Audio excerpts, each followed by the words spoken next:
Hi, I'm Jerry, and I was just sent this Wi-Fi smart camera. I'm kind of excited about this because a lot of cameras you've got to plug in through either Ethernet or you've got to run various cables. This one plugs into a standard electrical light socket, and so I'm kind of excited to try that. Let's go ahead and open this up and see what's inside the box. Pretty simple, really.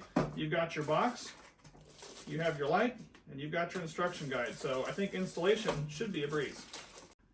Upon pulling this out, it's actually got an even simpler way to plug this in, just to any standard outlet in a home, or it would allow you to do that. Or you can take this part off. That's a nice little adapter. I was not even aware that was even in there, so that's pretty cool. You got your single unit that allows it to adjust, point, turn, zoom on there. It's a very clear picture, they claim, so let's see what it looks like. I'm going to put this in the light socket here and simply screw it in to give it power.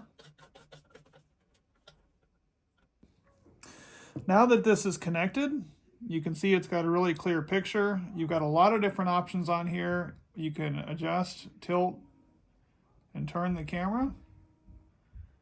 You can record. You can have two-way talk.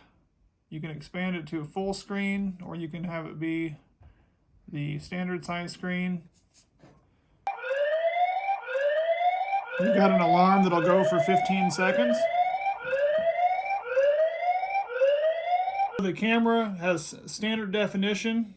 I don't know how well that's going to show up on there, or you can actually change it to high definition, where it just clears everything up and makes it a lot clearer of a picture.